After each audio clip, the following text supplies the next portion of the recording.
ফরিদপুরের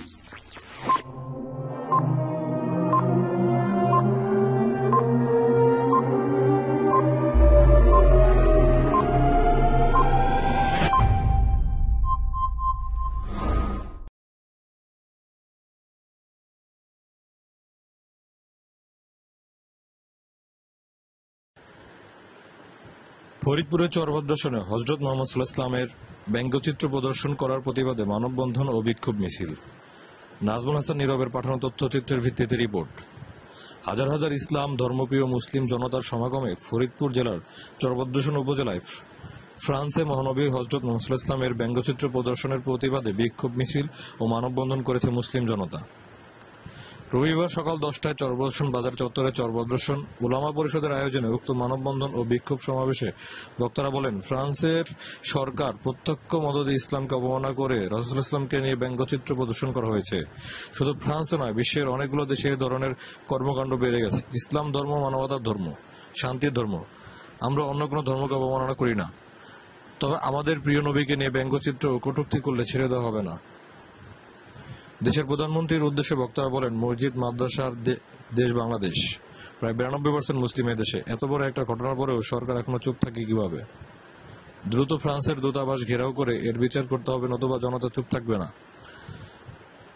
উপজেলা উলামা পরিষদের সভাপতি হাফেজ আব্দুল মান্নানের সভাপতিত্বে ও উপজেলা উলামা পরিষদের সাধারণ সম্পাদক মুফতি সেলিমের সঞ্চালনায় সমাবেশে বক্তব্য রাখেন উপজেলা সদরের দারুস সুন্নাহ মহিলা মাদ্রাসার প্রিন্সিপাল মুফতি মোহাম্মদ জাকারিয়া হোসেন, হাজিরিঙ্গি মাদ্রাসার প্রিন্সিপাল হাফেজ মোহাম্মদ নোমান মানসুর, মাওলানা মোহাম্মদ জহুরুল, মাওলানা আব্দুল আহাদ, মাওলানা আনোয়ার সহ উপজেলার বিভিন্ন ইউনিয়ন থেকে আগত বিভিন্ন মসজিদ মাদ্রাসার উলামায়ে ইকরামগণ প্রমুখ। এ সময় বক্তারা ফ্রান্সের সব ধরনের পণ্য বয়কট করার আহ্বান করেন। এসবের নিন্দা জানিয়ে বক্তারা দ্রুত প্রশাসনের হস্তক্ষেপ কামনা করেন।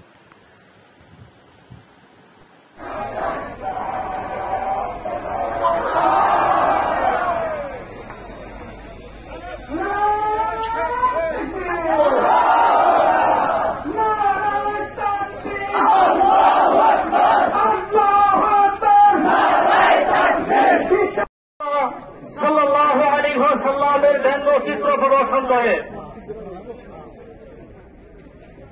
এই ধারাবাহিকতায় America, Britain, Belgium, Norway, Sweden সহ আরো অন্যান্য অমুসলিম দেশগুলোতে আমার নবী মুহাম্মদুর রাসূলুল্লাহ সাল্লাল্লাহু আলাইহি ওয়াসাল্লামের ব্যঙ্গচিত্র প্রকাশ করতে থাকে।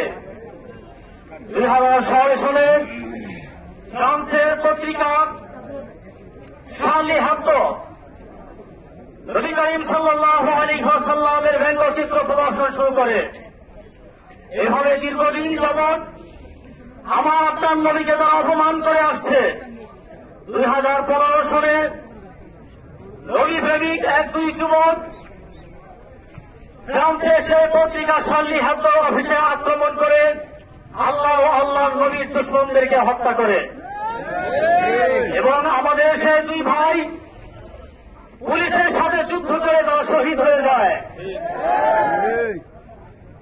এরপর থেকে দীর্ঘ 5 বছর পর্যন্ত নবী করিম সাল্লাল্লাহু আলাইহি ওয়াসাল্লামের দুশমনী এবং দ্বীন ইসলামের অবমাননা ফ্রান্স সরকারের এবং তার জনগণ বন্ধ রেখেছিল। আপনারা জানেন, গত 2020 সেপ্টেম্বর মাসে আবার নতুন করে ফ্রান্সে আমার নবীকে অবমাননার কাজ শুরু করা হয়।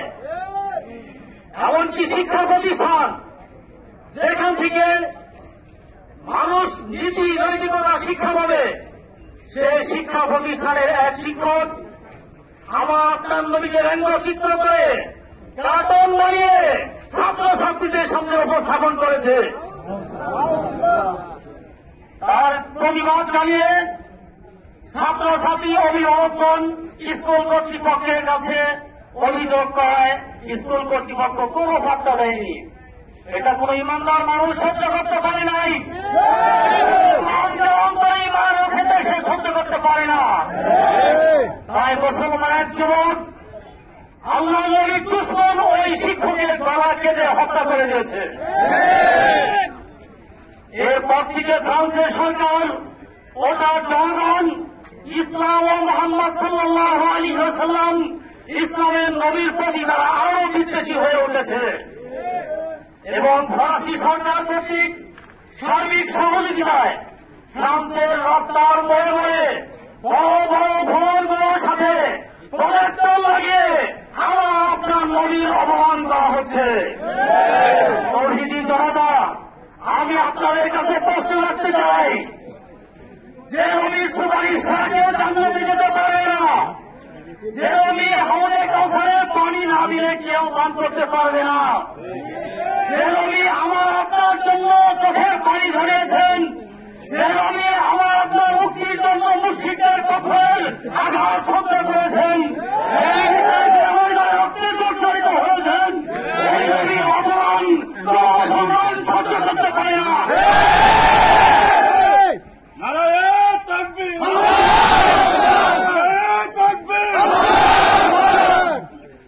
আমরা আজকে এই সমাবেশ মানববন্ধন থেকে আমাদের মাননীয় প্রধানমন্ত্রীর কাছে দাবি করছি, যে সরকার দেশের জনগণ ইসলাম ও মুসলমানের নবীকে অপমান করে, ওই দেশের কোন পণ্য আমার সোনা বাংলায় চলতে পারবে না। আল্লাহ রসুল ও আল্লাহর সাথে দুশ্মনী করে ওই জালিম মুনাফিক মুত্তাফিক কোন দূতাবাস আমার এই পবিত্র ভূমিতে থাকতে পারবে না। সংগ্রামী তৌহিদি জনতা, আমাদের এই প্রতিবাদ যেন আজকের এই সময়ের জন্যই ক্ষান্ত হয়ে যায়।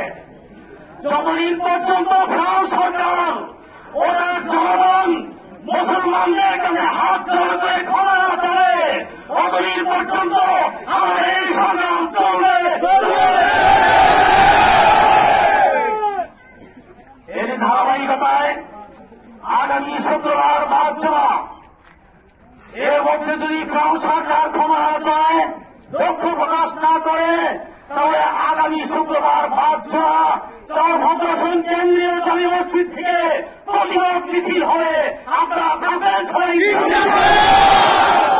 আমি আমার সংক্ষিপ্ত বক্তব্য শেষ করছি। আলহামদুলিল্লাহ রাব্বিল আলামিন।